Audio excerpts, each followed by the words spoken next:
Hello everyone, welcome back to the YouTube channel Science Bytes. तो पिछली class में हमने कंबशन पढ़ा था। इस क्लास में हम फायर क्या होता है, फ्लेम क्या होता है, टाइप्स ऑफ कंबशन, इन सब के बारे में पढ़ेंगे।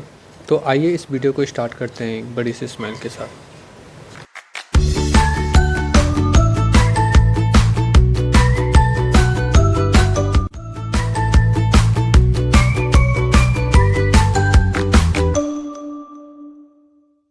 फायर क्या होता है? तो फायर कुछ भी नहीं है। किसी भी सब्सटेंस को जब आप जलाते हो तो जो भी हीट और लाइट एनर्जी निकलती है उनसे, वही फायर बनाती है। ठीक है, तो fire is just the heat and light that come from burning materials. किसी भी जलते हुए सब्सटेंस से जो भी हीट और लाइट निकलता है ना, जो हीट और लाइट एनर्जी निकलता है, वही फायर है।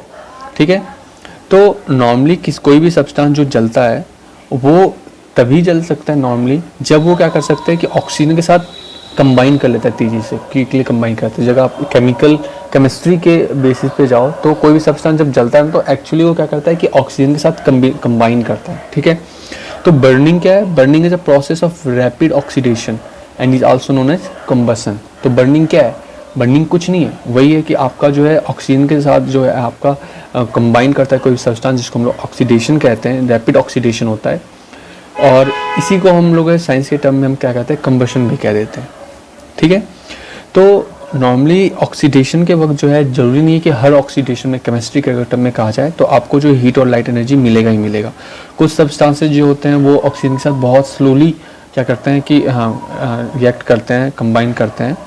तो जैसे कि आपने रस्टिंग ऑफ आयरन पढ़ा था, उसमें भी एक्चुअल क्या होता है कि आयरन जो है मॉइस्ट एयर के प्रेजेंस में ऑक्सीजन के साथ रिएक्ट करता है और वहाँ पे तो हीट और लाइट एनर्जी नहीं निकलती, तो वो जो है स्लो ऑक्सीडेशन का एग्जाम्पल होता है। ठीक है, तो रस्टिंग जो है किसी भी आयरन में जो जंग वगैरह लगता है वो क्या है, स्लो ऑक्सीडेशन का एग्जाम्पल है। अब एक चीज़ आती है कि हम जो है फायर को कंट्रोल कैसे कर सकते हैं। ठीक है, तो फायर को कंट्रोल करने के लिए सबसे जो मेन चीज़ होता है, ठीक है, आप तीन चीज़ें होती हैं आग को जलाने के लिए। क्या कि एक तो वहाँ पे फ्यूल प्रेजेंट होना चाहिए, दूसरा जो भी ऑक्सीजन है उसका प्रेजेंट होना चाहिए, और तीसरा कि उनके इग्निशन टेम्परेचर तक पहुंचना चाहिए। अगर हमें आग को बुझाना है तो इन तीनों चीज़ में से किसी एक चीज़ का वहाँ पे होना नहीं चाहिए। जैसे कि अगर आप मान लो कि आग लग गई तो सबसे पहले आप वहाँ से वो जो भी उनको फ्यूल मिल रहा है वो हटा दो। दूसरा, या तो आप क्या करो कि वहाँ पे ऑक्सीजन की कमी, मतलब ऑक्सीजन उनको मिलने ही ना दो, उनको इस तरह से ढक दो कि ऑक्सीजन की कमी हो जाए। ठीक है, तीसरा, उनके इग्निशन टेम्परेचर को आप लोअर कर दो, कम कर दो। तो ये सारे कैसे किया जाता है? तो नॉर्मली अगर आपको आग बुझाने का दिमाग में आता है तो सबसे पहले आप क्या सोचते हो? पानी, कि पानी हम डालेंगे आग पे। ठीक है, तो पानी करता क्या है? पानी मेनली आपके सब्सटेंस जो जल रहा है उसका जो इग्निशन टेम्परेचर है उसको क्या कर देता है, कम कर देता है।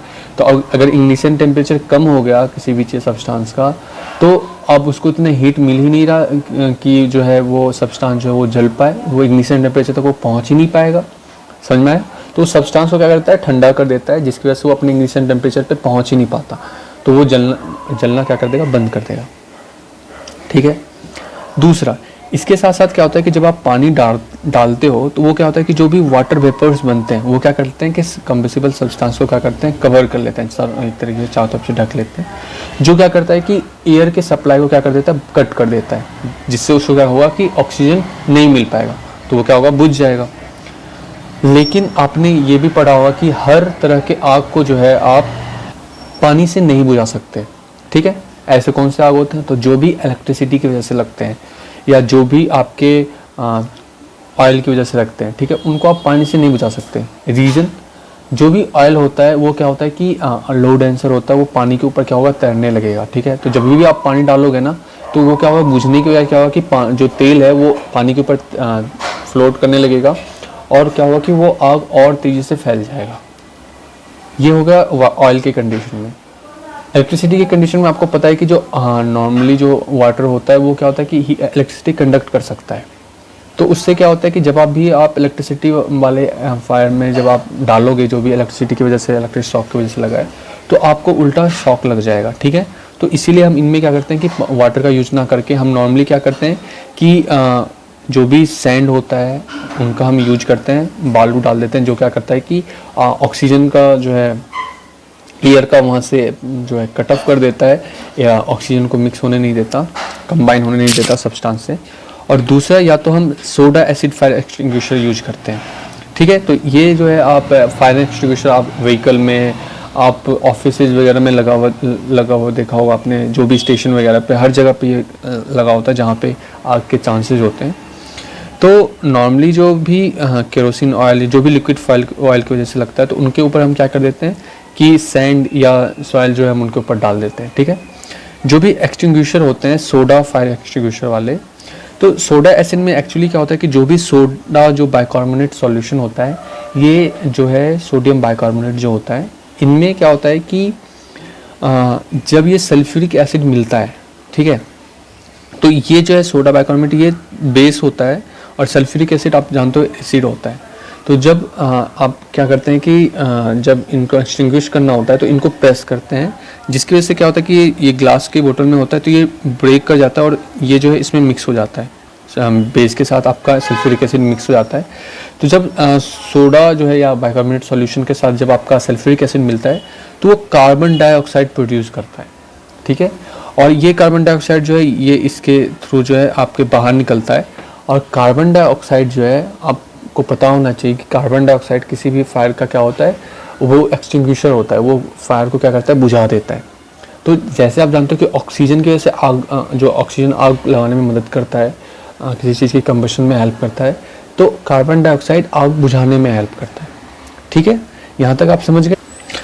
तो नॉर्मली क्या होता है कि कोई भी जो फायर एक्सटिंग्विशर होता है ना, वो मेनली क्या करता है कि या तो आपके एयर का सप्लाई बंद कर देगा, या दूसरा उसके इग्निशन टेम्परेचर क्या करेगा, उसके नीचे ले आएगा, ठीक है। मतलब इग्निशन टेम्परेचर क्या कर देगा, कम कर देगा, जिससे आग ना लग सके।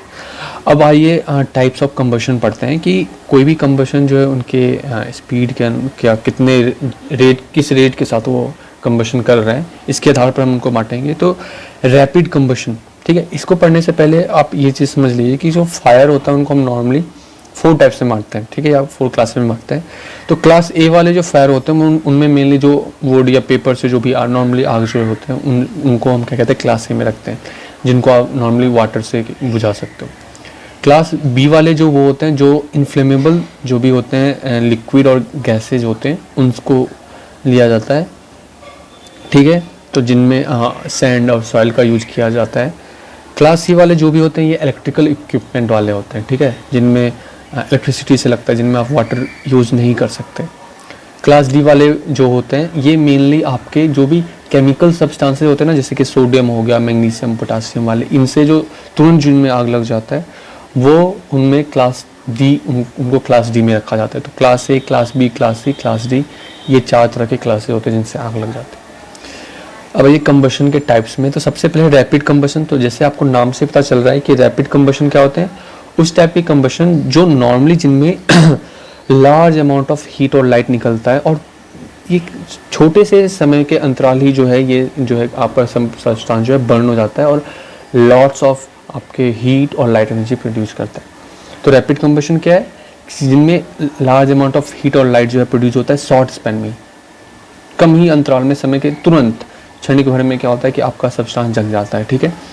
तो जैसे कि आपके एलपीजी गैस हो जाता है, वो हीट और लाइट प्रोड्यूस करता है, जिनका यूज किया जाता है कुकिंग के लिए, तुरंत जल जाता है। केरोसिन वगैरह, पेट्रोल वगैरह, ये सब भी आपके तुरंत जल जाते हैं, ठीक है। तो यहाँ पे कुछ कंबशन रिएक्शन दिए हुए हैं, जैसे कि कार्बन जो ऑक्सीजन के साथ कार्बन डाइऑक्साइड हीट और लाइट प्रोड्यूस करता है। मैग्नीशियम जो है मैग्नीशियम ऑक्साइड प्रोड्यूस करता है, हीट और लाइट। मिथेन जो CH4 है वो ऑक्सीजन के साथ रिएक्ट करता है, तो कार्बन डाइऑक्साइड, वाटर और हीट और फिर लाइट। तो ये जो कुछ हैं ये आपके रैपिड कंबशन के टाइप्स होते हैं, जिनमें तुरंत ये सब्सटेंस जल के हीट और लाइट प्रोड्यूस करता है। स्लो कंबशन वो ऐसे कंबशन होते हैं जो नॉर्मली स्लो रेट के साथ जलते हैं और लो टेम्परेचर पे मेनली जलते हैं। इसके साथ साथ आपके लाइट नॉर्मली प्रोड्यूस नहीं होते स्लो कंबशन में, और सब्सटेंसेस जो इसके कंबशन में जाते हैं वो उनमें आग नहीं लगती, ठीक है। जिनका कॉमन एग्जांपल जो है आप रेस्पिरेशन देख सकते हो। तो अगर आपको याद हो कि पता हो तो रेस्पिरेशन जब हम सांस लेते हैं ऑक्सीजन, तो हमारे फूड को क्या कहता है, एक्चुअली वहाँ पे बर्न होता है हमारा फूड।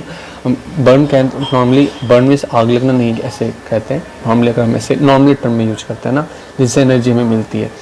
तो वहाँ पे हमारा क्या होता है कि स्लो कंबशन ही होता है, सब्सटेंस बिना जले आग लगे उसमें, एक्चुअली उसमें फायर नहीं, फायर नहीं करता।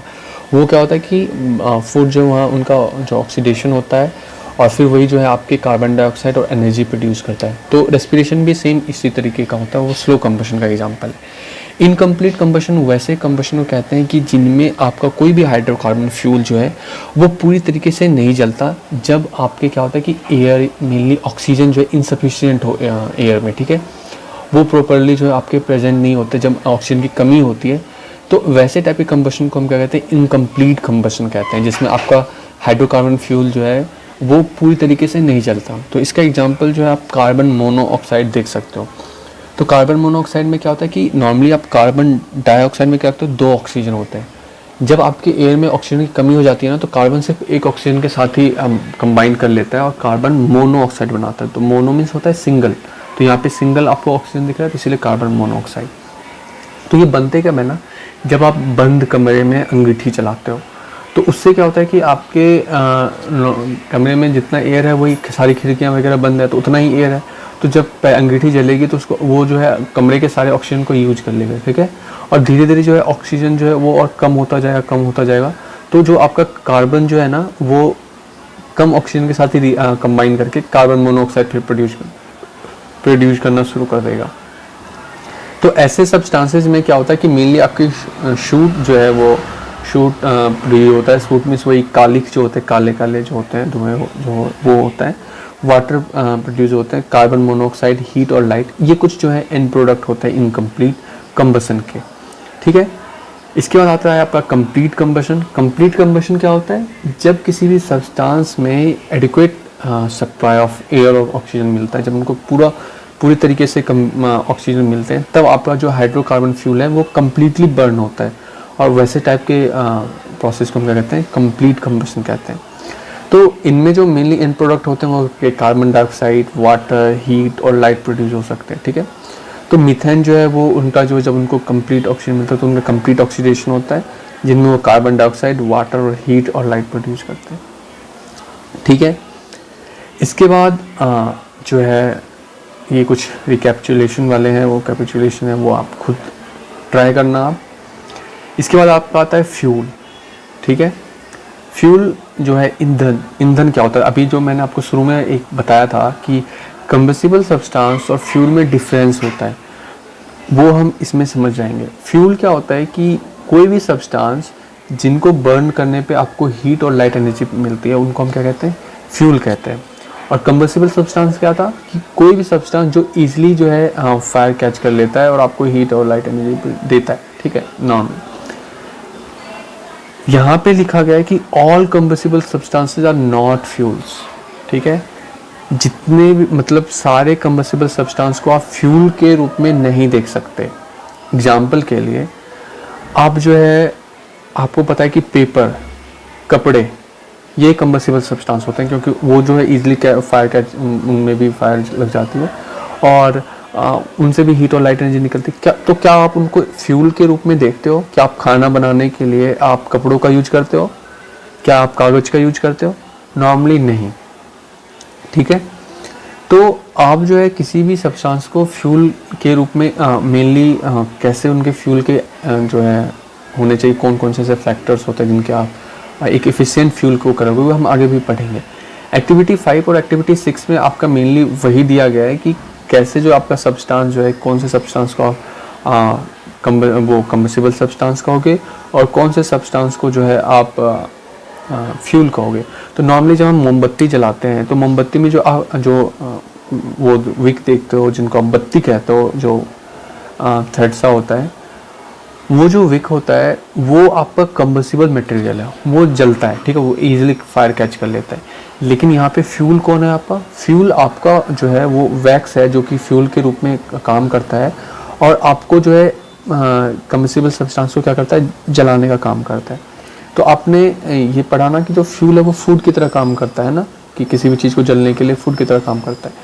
तो नॉर्मली जो फ्यूल है, ईंधन है, वो क्या करता है कि आपके किसी भी सब्सटेंस को जलते रहने के लिए वो क्या करेगा कि आपके एनर्जी उसको प्रोवाइड करता रहेगा, ठीक है। तो जरूरी नहीं है कि आपका जो फ्यूल है वो खुद जले, ठीक है, वो क्या कर सकता है कि आपके जस्ट बर्निंग को क्या कर सकता है, सपोर्ट कर सकता है, ठीक है। तो है कि नॉर्मली आपके वो सारे सब्सटेंस जो आपके बर्न होते हैं उनको एनर्जी के लिए ऑब्टेन करने के लिए यूज नहीं किया जा सकता, लेकिन नॉर्मली जो ईंधन होते हैं उनसे आप क्या करते हो, एनर्जी ऑब्टेन करते हो, ठीक है। तो उनका आप जब वेरियस पर्पसेस में यूज करते हो, फूड कुक करने के लिए, ड्राइविंग के लिए, कार को रन करने के लिए, किसी भी व्हीकल मशीन वगैरह को चलाने के लिए। तो एक अच्छे फ्यूल के, एक एफिशिएंट फ्यूल की क्या क्या क्वालिटीज़ होती हैं, उनको जो है सबसे पहले उनका कैलोरीफिक वैल्यू हाई होना चाहिए।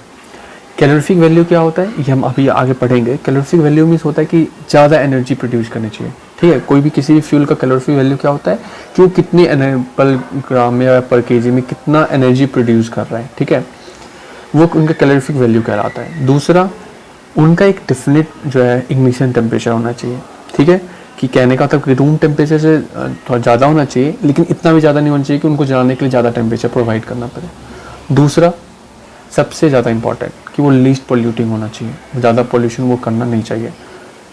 फिर चौथा, कि वो ईजी और सेफ होने चाहिए हैंडल, आप उनको ईजिली कहीं पे भी रख सकते हो, हैंडल करके रख सकते हो। पांचवा क्या है कि वो जो भी नॉर्मली नॉन कंबस्टिबल सब्सटेंसेस जो पूरी तरीके से नहीं जलते हैं, जो मेनली आपके पॉल्यूटेंट्स के रूप में देखे जाते हैं, वो जो है उनको कम होना चाहिए, और कम से कम जितना वो रेसिड्यू छोड़ते हैं वो कम होना चाहिए, जिनसे पॉल्यूशन का जो लेवल है वो कम हो, ठीक है। तो नॉन कॉम्बस्टिबल सब्सटेंसेस, जब किसी भी सब्सटेंस को जलते हो तो कुछ सब्सटेंस जो है वो पूरी तरीके से नहीं जलते, तो वो उनसे कम रिलीज होना चाहिए, ये गुड फ्यूल की क्वालिटी हो। इसके बाद होता है कि ईजी टू ट्रांसपोर्ट, आप उसको ईजिली एक जगह से दूसरी जगह तक ट्रांसपोर्ट में ईजिली आप ट्रांसपोर्ट कर सकते हो, जिससे कि कॉस्ट एफिशिएंसी भी कम हो, स्टोरेज के लिए वो कम स्पेस ले, और सबसे लास्ट कि वो सस्ता हो और इजीली अवेलेबल हो। तो ये सारी कुछ क्वालिटीज़ होती हैं गुड फ्यूल की। तो हम जो भी वही कैलोरीफिक वैल्यू पढ़ रहे थे ना, वो कैलोरीफिक वैल्यू होता क्या है, तो कैलोरीफिक वैल्यू का मतलब होता है कि amount of heat energy produced. किसी भी सब्सटेंस को, कंबस्टिबल सब्सटेंस को, किसी भी फ्यूल को जब आप कंबशन करते हो, उनके यूनिट मास के फ्यूल से, तो मास का जो यूनिट होता है वो केजी होता है, ठीक है। तो किसी भी पर केजी 1 किलोग्राम फ्यूल को जलाने पे आप पर कितना हीट एनर्जी रिलीज हो रहा है, उसको हम लोग क्या कहते हैं, कैलोरीफिक वैल्यू कहते हैं उसे फ्यूल का। तो नॉर्मली जो हीट एनर्जी को है उसको हम जूल में मेजर करते हैं, तो इनको जो एक्सप्रेस किया जाता है वो किलो जूल पर ग्राम में किया जाता है, ठीक है, केजी पर ग्राम में। तो यूनिट मास, नॉर्मली मास का जो एसआई यूनिट होता है वो होता है केजी। तो नॉर्मली हम जो इनको दिखाते हैं वो हम केजी पर ग्राम में दिखाते हैं, कि 1 ग्राम जो है आपके अगर किसी भी फ्यूल को जलाते हैं तो कितना किलो जूल एनर्जी निकल रहा है। तो जैसे कि आप यहाँ पे कुछ एनर्जी देखो, कैलोरीफिक वैल्यू देखो किसी फ्यूल की, कोल का जो होता है वो 25 से 33 होता है किलो जूल पर ग्राम। तो कहने का मतलब कि अगर आप 1 ग्राम कोयला जलाओगे तो आपको 25 किलो जूल एनर्जी प्रोड्यूस होगी। और उसी तरीके से अगर हाइड्रोजन का देखो तो हाइड्रोजन का सबसे ज़्यादा होता है कि आप 1 ग्राम हाइड्रोजन जलाने पे आपको 150 किलो जूल आपको एनर्जी मिलता है, ठीक है। तो हम जो फ्यूल्स पढ़ रहे थे कि तीनों फॉर्म में पाए जाते हैं, सॉलिड, लिक्विड और गैसेस फॉर्म में। तो जो सॉलिड फ्यूल्स होते हैं जैसे कि कोल हो गए, वुड हो गए, इनका जो है कुछ डिसएडवांटेजेस होता है लिक्विड और गैसेस फ्यूल के। कैसे? एक तो ये क्या करते हैं कि इनको स्टोर करने के लिए आपको लार्ज स्पेस चाहिए, और दूसरा इनको जो है बिग मीन्स ऑफ ट्रांसपोर्ट चाहिए। कहने का मतलब इनको ट्रांसपोर्ट करने के लिए बड़े बड़े जैसे रेलवे वगैरह या बड़े बड़े ट्रक चाहिए इनको ट्रांसपोर्ट करने के लिए।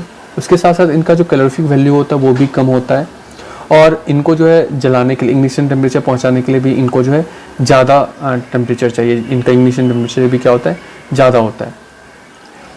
लेकिन कुछ वैरायटीज होते हैं कोल के, वो नॉर्मली जो है वो जलते, कम्प्लीटली नहीं जलते, और उनसे जो बहुत सारा धुआं निकलता है, तो जिनकी वजह से क्या होता है कि ग्लोबल वार्मिंग या पॉल्यूशन वगैरह ये सब जो है कुछ ऐसे ग्लोबल कंसर्न जो है, प्रॉब्लम जो है इनकी वजह से होती हैं। तो इसीलिए जो है सॉलिड फ्यूल्स को इतना एफिशिएंट फ्यूल नहीं माना जाता।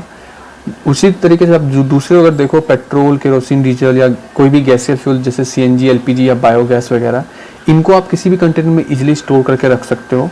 इसको एक जगह से दूसरी जगह ट्रांसपोर्ट कर सकते हो पाइप के थ्रू, है ना, पाइप के थ्रू आप ट्रांसपोर्ट कर सकते हो। तो इसीलिए कहा जाता है कि जो लिक्विड और गैस वाले जो फ्यूल होते हैं ना, वो ज़्यादा एफिशिएंट होते हैं।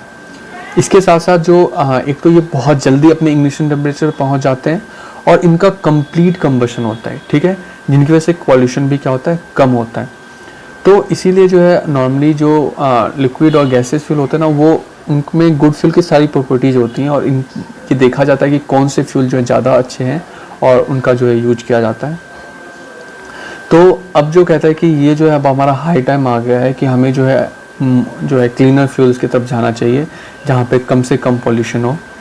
इसके बाद ये कहा जाता है कि हाइड्रोजन का जो है सबसे ज़्यादा कैलोरी वैल्यू होता है, बट नॉर्मली जो है आप इसको डोमेस्टिक फ्यूल के रूप में यूज़ नहीं कर सकते, ठीक है, क्योंकि बहुत ज़्यादा कम्बसिबल होते हैं और एक्सप्लोड कर सकते हैं, ठीक है। तो नॉर्मली जो भी रॉकेट में जो है प्रोपेल करने के लिए उनको जो रॉकेट में हाइड्रोजन फ्यूल का यूज़ किया जाता है, ठीक है।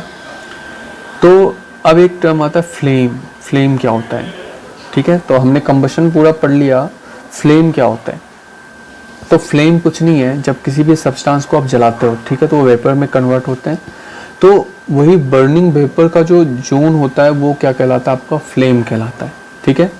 तो नॉर्मली जब आप कैंडल के फ्लेम को देखते हो, मोमबत्ती जो जलता है, तो वो नॉर्मली है नहीं, जब नॉर्मली जो वैक्स जो होता है वो पिघलता है, ठीक है, और लिक्विड फॉर्म में आता है, उससे फिर वो वेपर के रूप में कन्वर्ट होता है। तो वो जो पूरा जोन होता है ना उसका वेपर का, उसी को हम लोग क्या कहते हैं, फ्लेम कहते हैं, ठीक है। तो एक फ्लेम के अलग अलग जोन होते हैं, नॉर्मली उनको हम 4 जोन्स में बांटते हैं। तो सबसे बाहर वाला होता है outer most non luminous zone of complete combustion. तो नॉर्मली जो सबसे बाहर वाला जो आप पार्ट देखते हो, नॉर्मली वो ब्लू कलर का होता है। बहुत सारे सब्सटेंसेस में जो है वो आपको ये वाला जो पार्ट है ये आपको ब्लू कलर का जो दिखता है। बहुत से बुक्स में आप पढ़ोगे तो आउटर मोस्ट में आपके ब्लू जोन दिखाता है। ये सबसे हॉटेस्ट पार्ट होता है। क्यों? क्योंकि यहाँ पे जो है सब्सटेंस का जो है ऑक्सीजन के साथ अगर आप देखो तो यहाँ पे एयर जो है वो डायरेक्ट प्रेजेंट है, वो एयर के साथ इनका डायरेक्ट कंटेक्ट होता है। और यहाँ पे ऑक्सीजन के प्रेजेंस की वजह से क्या होता है कि इनका सब्सटेंसेस का कंप्लीट कंबशन हो जाता है। इसीलिए इनको जो है आउटर मोस्ट और non luminous zone of complete combustion कहते हैं। और नॉन ल्यूमिनस जोन इसलिए कहते हैं क्योंकि जो फ्लेम से जो हमें लाइट मिलती है, जो लाइट प्रोड्यूस करते हैं, वो आपके आउटर मोस्ट वाले पार्ट से नहीं होता, वो आपके मिडिल पार्ट से होता है। तो इसीलिए ये जो इनको नॉन ल्यूमिनस कहा जाता है, ये लाइट इमिट नहीं करते।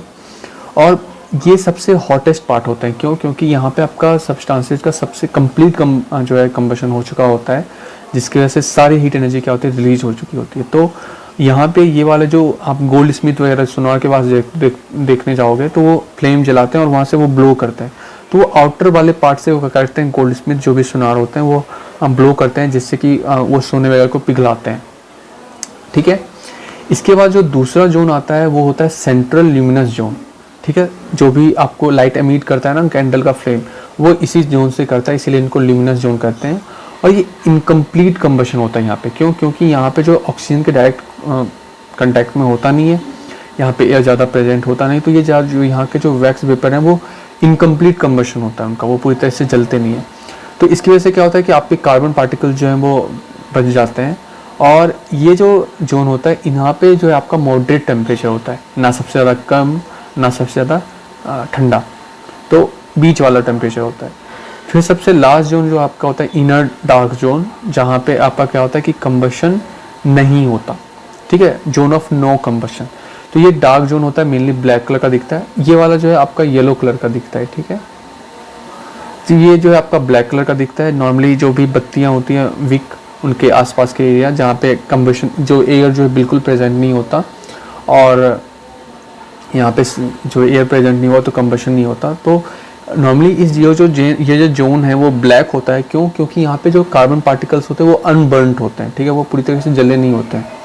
तो इसीलिए जो ये जो जोन है ये आपको ब्लैक ब्लैक सा दिखता है। और ये जो है सबसे ज़्यादा ठंडा होता है। एक कहा जाता है लोएस्ट ब्लू जोन। नॉर्मली क्या होता है कि फ्लेम के नीचे जो है बेस पे ये क्या होता है कि ब्लू कलर का, नॉर्मली कभी कभी आपके फ्लेम के जो है नीचे के साइड आपको ब्लू कलर का दिखता है, ठीक है, कुछ कुछ फ्लेम्स में।